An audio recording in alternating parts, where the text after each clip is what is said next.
عارف يعني ايه بنت تتربى من غير ابوها؟ عاملة بالظبط زي الزرعة اللي بتطلع في الصحراء.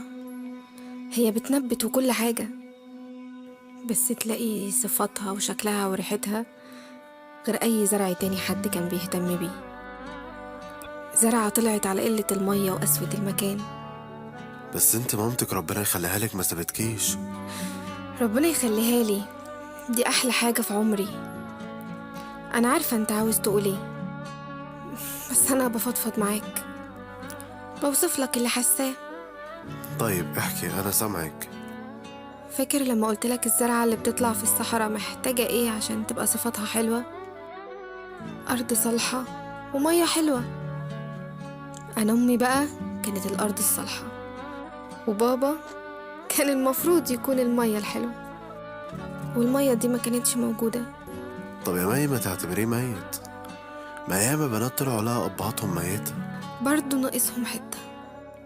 وبعدين يا ريته كان ميت يا إسلام، كنت هعذره، هقول غصب عنه مش بمزاجه. لكن انت عارف يعني ايه تكون عارف ان باباك عايش وقاسي عليك، لا بيسأل ولا بيهتم ولا كأنك كنت منه أصلا. لو كان عندي فرصة للاختيار قبل ما اتولد ما كنتش هختاره، ولا كنت هوافق اجي الدنيا اصلا مادام ابويا كده. انا مقدر مشاعرك جدا وحاسس بيكي، بس خايف لمشاعرك دي تسوقك للاعتراض على قضاء الله. لا والله انا راضية، وراضية جدا، بس حزينة، حزينة برضا والله. طيب انت ناقصك حاجة؟ مامتك يعني مخلياكي ناقصك حاجة؟ ناقصني اهم حاجة يا اسلام، ناقصني ظهري، ناقصني ابويا. يا ريته كان حتى قاسي بس عايش جنبي، اجري اتحمى في قساوته دي.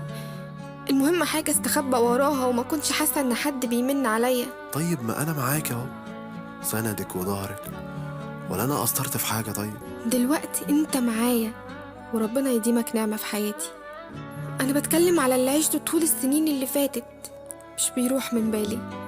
أول يوم حضانة والبنات كلها أبهاتهم معاهم، يوم التخرج، اليوم اللي احتجت فيه نصيحة راجل يكون فاهم الراجل اللي زيه، يوم ما اتقدمت لي، يوم كاتب كتابنا، يوم ما لا قدر الله تزعلني وابقى محتاجة حد يجيب لي حقي.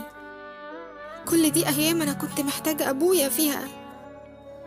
تعرف، كتير بتصل بيه من أرقام غريبة عشان بس أسمع صوته وأقفل تاني. للدرجة دي؟ واكتر من كده. هو اكيد نساني، واكيد لو عارف حتى اني مت دلوقتي ولا هيتهز. هو اكيد في حاجة بينه وبين مامتك هي اللي خلقت القسوة دي. يقسى، يقسى على امي زي ما هو عاوز. في الاخر دي كانت واحدة غريبة بالنسبة له واتجوزها، لكن انا منه، حتة منه. لما الواحد بيكون مربي كلب ولا قطة في بيته بيخاف يتأخر برا البيت لا يرجع يلاقيه عطشان ولا جعان فيشيل ذنبه. هو ازاي اسلام مش حاسس بالذنب ده؟ انا عاوز بس تفكري ليه ربنا جابك في البيت ده، وليه اختار ان ده يكون باباكي. تفتكري ايه الذنب اللي عملتيه عشان يكون ده باباكي؟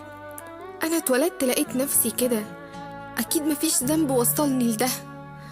يبقى انت محتاجة بس تفكري ليه ربنا عمل كده، ولما توصلي النتيجة قلبك هيرتاح.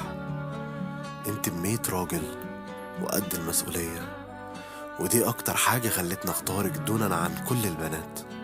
وتحمل المسؤولية ده ما يجيش من دلع، يجي من ايام صعبة ومرمطة. ده غير انك حنينة عليا حنية ما شفتهاش في حياتي غير منك، وده برضه ما يحصلش الا من حد داق وعارف معنى الحرمان والقسوة. وعشان قلبك طيب مش بتحاولي تحسسي حد من اللي حواليكي باللي انت حسيتي بيه في يوم لانك دقت مراره. الزرعة اللي طلعت في الصحراء ارتوت بالصبر، وعشان كده تلاقيها مميزة عن اي زرعة تانية. كل ده بسبب عدم وجود باباكي.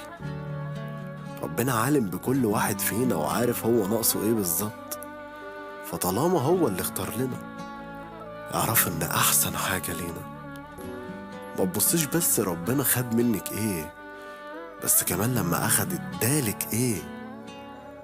انا معاكي، وربنا يقدرني ويعوضك عن اي يوم وحش شفتيه. ولو يا ست زعلتك في يوم تعالي اشتكيلي مني، وانا لو ما عاقبتش نفسي قدامك يبقى ليكي الكلام. ربنا يخليك معايا على طول، ولا يحرم عيالنا منك يا رب.